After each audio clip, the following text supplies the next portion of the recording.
트럼프 대통령이 독일에 주둔하고 있는 미군 병력을 5천 명 이상 감축할 거라고 엄포를 놓았습니다. 이에 더해 토마호크 순항미사일 등을 독일에 배치하려던 계획도 철회한 것으로 알려졌는데요. 유럽 안보 공백 우려가 커지고 있습니다. 관련 내용 한국국방연구원 유지훈 연구위원과 자세히 짚어보겠습니다. 어서 오십시오. 안녕하세요. 네. 자, 지금 독일에 주둔하고 있는 미군의 한 7분의 1 정도에 되는 그런 병력을 철수시키겠다라고 엄포를 놨는데 이게 그 트럼프 대통령의 감정적인 대응이다라는 지적도 있습니다만 사실 오래된 공약이기도 하잖아요. 예, 맞습니다. 아무래도 이번 그 이란 사태를 계기로 해서 독일과 미국 간에 좀 일치적인 의견이 좀 있긴 있었는데요. 이러한 것들이 결정적인 요인이었다기보다는 좀 미국의 거시적인 그 국방 전략 기조의 측면에서 좀 이해할 필요가 있을 것 같습니다. 미국은 아시는 것처럼 해외에 주둔하고 있는 미군 병력의 고정 배치 운영 개념에서 유연 운영 개념으로 좀 변화를 하고 있고요. 앞으로 이제 동맹의 운영 방식에도 영향을 미칠 수 있는 부분이기 때문에 이런 부분에 있어서 특히 우리 한미 동맹, 특히 주한미군과 연계돼서 한국의 입장에서 잘 조망할 필요가 있을 것 같습니다. 예. 유럽을 포함한 동맹국의 미군 규모를 감축한다. 이게 지금 이제 중간 선거를 앞두고 있다 보니까 그 여론을 의식한 행동인가도 궁금한데 마가 세력의 지지를 받는 그런 대응입니까? 아무래도 미국 우선주의를 좀 표방하는 마가 세력들의 좀 정치적인 지지 부분도 필요한 부분이기 때문에 트럼프 입장에서는 이 중간 선거 시기를 고려해서 좀 내부적인 좀 결속력을 다지기도 하고요. 어떤 지금 그 트럼프 행정부의 어떤 정당성을 확보하기 위한 정치적 계산이 좀 내재되어 있다고 생각을 할 수 있을 것 같습니다. 예. 독일에 주둔하고 있는 미군의 병력이 3만 6천 명 정도 되더라고요. 유럽 내에서도 30% 이상 차지하는 것 같은데 독일에 왜 이렇게 많은 미군이 있는 겁니까? 예, 아무래도 이 독일은 냉전 시기부터 그 유럽 안보의 어떤 핵심 거점으로서 기능을 해왔습니다. 이제 구소련이죠. 그 현재 러시아의 그 서진을 좀 억제할 수 있고요. 또 미국 전력이나 병력이 어떤 유럽 내 전개를 좀 하는 데 있어 굉장히 중요한 전략적 요충지로 기능을 해왔습니다. 아시는 것처럼 독일에는 지금 미국의 유럽 사령부와 아프리카 사령부가 위치해 있고요. 이 독일은 이러한 맥락에서 보면 미국의 입장에서는 중동, 또 유럽, 아프리카와 관련된 군사작전을 좀 연계시켜서 수행할 수 있는 핵심 전략적 요충지로서의 기능을 갖고 있다고 보시면 될 것 같습니다. 예, 독일 언론에서는 또 이런 지적이 나오더라고요. 진짜 안보 위기는 미군의 그 병력 감축 자체가 아니라 토마호크 같은 그런 여러 가지 전략 자산의 배치가 취소된 데 있다. 이렇게 보고 있는데 위원님께서는 어떻게 분석하고 계십니까? 예, 아무래도 지금 미국 병력 감축이라든가 배치하기로 한 주요 미사일 전력들 그 배치 취소 문제는 굉장히 큰 안보 공백으로 연결될 수가 있습니다. 아시겠지만은 지금 미국이 그 독일에 배치하기로 한 두 가지 종류의 그 토마호크 미사일하고요. 또 다른 그 초음속 미사일을 배치하기로 한 사안을 취소한 것과 연계돼서는요. 이러한 전략 무기체계라는 건 어떤 러시아에 대한 장거리 억제력으로서의 기능이 굉장히 큽니다. 이러한 그 억제력을 발휘할 수 있는 전략 자산들의 배치를 취소한 부분들에 대해서는요. 아무래도 유럽의 안보 공백과 직결되는 부분이기 때문에 큰 안보 위협 요인으로 인식하는 측면이 크다고 할 수 있을 것 같습니다. 예, 그래서 러시아에 잘못된 신호를 줄 수 있다라는 우려도 나오고 있는데 그렇다면 러시아가 유럽을 침공한다든지 하는 일도 벌어질 수 있다라는 걸까요? 뭐 단기적으로는 그러기 쉽지는 않을 것 같아요. 다만 이렇게 말씀하신 것처럼 러시아 입장에서는 오판의 가능성은 충분히 있다고 생각을 합니다. 또 유럽 안보 지원에 대한 미국의 어떤 그 입장이 이렇게 약화되는 부분이 있기 때문에 러시아는 이러한 그 미국의 움직임을 어떤 유럽의 안보 공백과 연계시켜서 조금 더 공세적인 대유럽 정책을 펼 수도 있다는 그런 가능성을 저희가 한번 고민해 볼 필요는 있을 것 같습니다. 예. 그런데 미국이 이렇게 유럽의 안보에서 발을 빼는 모습을 보인다면 현재 러우 전쟁이 진행 중이고 유럽은 우크라이나를 지원하고 있는 상황인데 자국 방위에 먼저 신경을 써야 하다 보니까 러우 전쟁의 양상도 상당히 변할 수 있을 것 같거든요. 그렇습니다. 아무래도 이제 러시아 입장에서 좀 더 유리한 입장에서 선점을 할 수 있을 것 같아요. 네. 이 러우 전쟁에서 좀 더 러시아에게 유리한 방향으로 좀 전쟁의 향방을 좀 이끌어갈 수 있는 여지가 좀 생겼다고 볼 수가 있을 것 같고요. 아무래도 유럽 입장에서는 이제 자국의 국방력 강화에 더 많은 노력과 시간을 투자해야 되기 때문에 상대적으로 그 우크라이나 전에 대한 어떤 관심 정도는 저조해질 수밖에 없고요. 이런 맥락에서 본다면 러시아에게 조금 더 유리한 전장 환경으로 기결될 수 있는 가능성이 높다고 생각을 합니다. 예. 그렇다면 정말 종국에는 나토의 와해라든지 그런 결과로도 이어질 수 있을까요? 그거는 너무 좀 아직까지는 확대 좀 해석인 것 같아요. 아직까지 미국의 입장에서도 나토는 굉장히 중요한 그 안보 협의체인 것이 맞고요. 나토의 입장에서도 미국과 연대를 통한 국방력 강화 또 안보 협력 강화는 이제 중요한 부분입니다. 그래서 이게 뭐 지금의 이 사안으로 인해서 그 나토가 해체되는 그런 과제에서 좀 조심할 필요가 있을 것 같고요.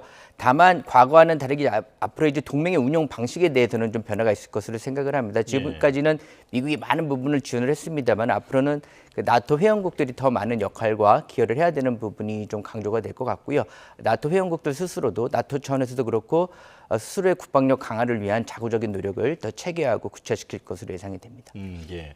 서두에 언급하신 것처럼 주한미군에는 어떤 영향이 있을 것인가 이게 우리에겐 가장 큰 관심입니다. 최근에 주한미군 사령관도 전략적 유연성 이런 단어를 여러 번 언급했다 보니까 정말로 숫자의 변화가 있거나 혹은 이제 배치 장소가 달라진다든지 목적이 달라진다든지 여러 걱정이 되는데 어떻게 보십니까?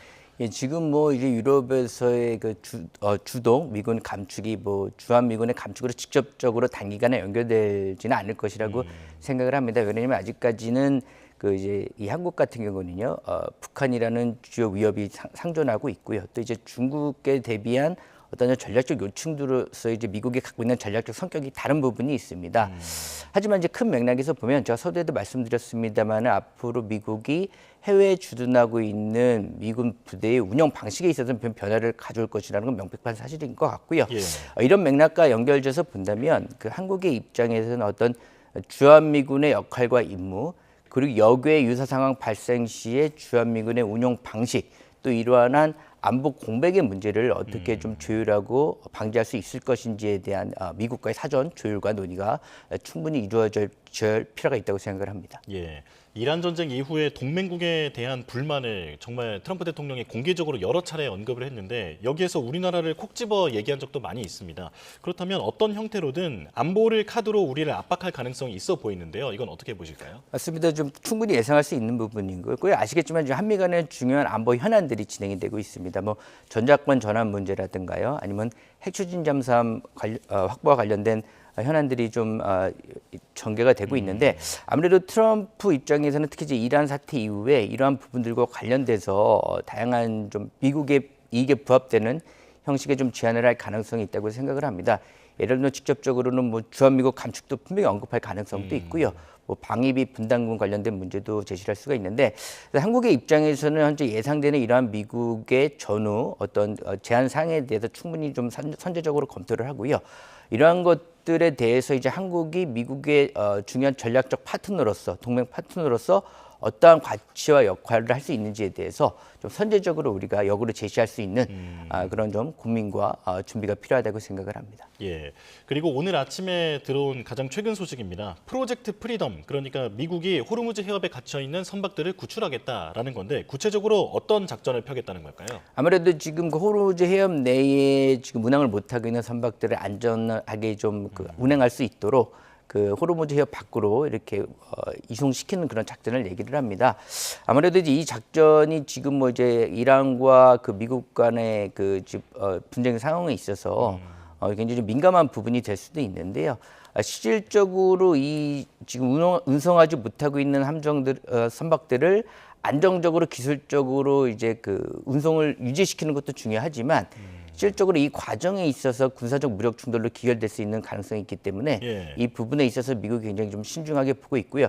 특히 미국은 그런 명칭을 좀 부여함으로써요. 이런 미국의 행동이 또 국제사회적으로 좀 어떤 정당성과 좀 명분을 부여하려는 그 의도도 내포하고 있기 때문에 현재 이 진행상을 저희가 좀 면밀하게 잘 조명할 필요가 있을 것 같습니다. 예, 이게 말씀하신 대로 군사적 충돌로 이어질 수 있기 때문에 미국 입장에서도 신중하게 나설 것이다라는 말씀이신데요. 그렇다면 어떻게 쉽게 상상할 수 있는 것처럼 선박이 지나가는데 미국의 군함이 호위를 한다든지 그런 형태가 될 것인지 혹은 공격 거점을 공중에서 공격을 하는 그런 방식이 될 것인지 어떻게 예상하실까요? 아마 지금 상황에서는 미국이나 이란 간의 어떤 더 이상의 이제 군사적 충돌로 발전되는 거를 서로 자제하려고 할 거예요. 네. 아무래도 이렇다 지금 협상도 같이 이제 물밑으로 진행이 되고 있는 상황에서 우발적인 군사적 충돌은 지금 협상 단계에서 부정적인 영향을 미칠 수밖에 없기 때문에 양국이 조심할 수밖에 없고요.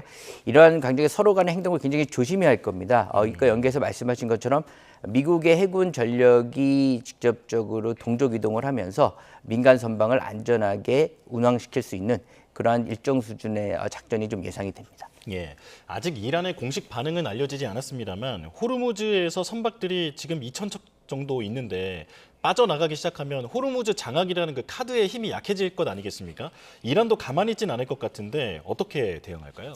글쎄요, 뭐 일정 수준의 긴장 상태는 유지하려고 할 것 같아요. 그렇다고 해서 이제 전쟁 초기 단계처럼 무슨 대칭 전력을 이용해서 무력 도발을 감행하는 거는 일단 굉장히 좀 제한이 될 거로 생각을 하고요. 예. 하여튼 이래 미국과의 협상을 진행하는 과정에 있어서 긴장 상태를 유지하면서 자국에게 유리한 어떤 협상에서의 우위를 차지하기 위한 여건 조성을 위한 어떤 기회로 활용할 가능성은 높다고 생각을 합니다. 네, 알겠습니다. 여기까지 말씀 듣겠습니다. 한국국방연구원 유지훈 연구위원과 중동 상황 알아봤습니다. 고맙습니다.